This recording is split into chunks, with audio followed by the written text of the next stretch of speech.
This is a side-by-side comparison of two ways that people can run the rear cross.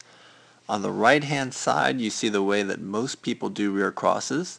They'll run alongside the dog, and when they get close to the jump, they'll cut behind the dog and then move on to the next part of the course.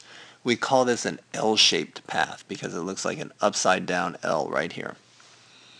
The way that we think would be better for most people to run it and gives you a couple of advantages is over here on the left side. The handler here, after committing the dog to jump number 2, will run more of a diagonal path. This will allow them to get further ahead. Let's take a look at the videos.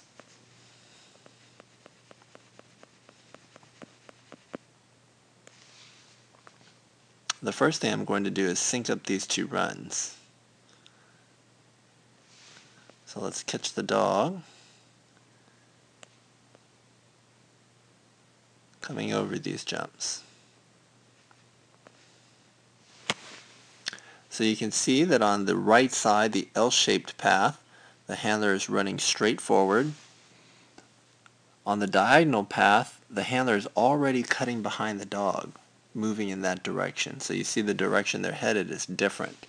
In both cases, the dogs have already committed to jumping toward that green, the second jump.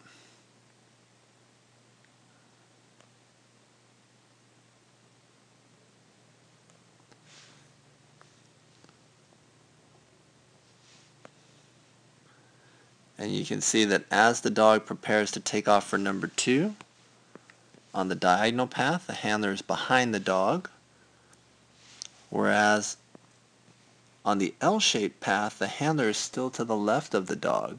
So you can see that as the dog takes off, this is going to create some confusion.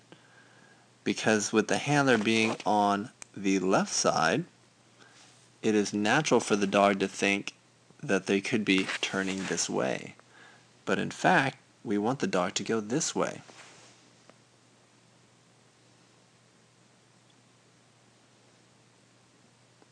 So now let's take a look at the dog over the bar.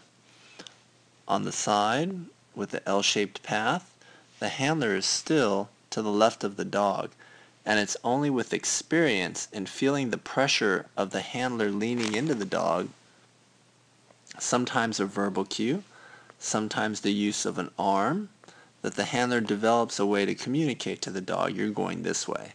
But people who consistently run these L-shaped paths will find that your dog does it correctly maybe 70, 80, even 90% of the time, but there are going to be times where your dog goes the wrong way and even spins.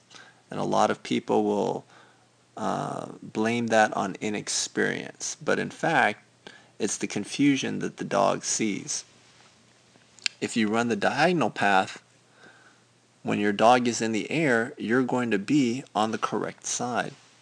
So it's much clearer to your dog from the very start which direction he's going, and this is going to eliminate most spins.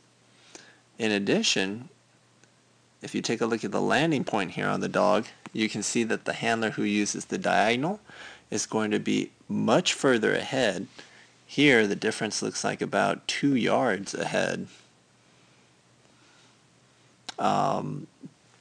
And that gives them an advantage. Even though they're doing a rear cross, they can still come out ahead of their dog and ready to attack the next part of the course. So these are the two main benefits of using a diagonal path instead of an L-shaped path.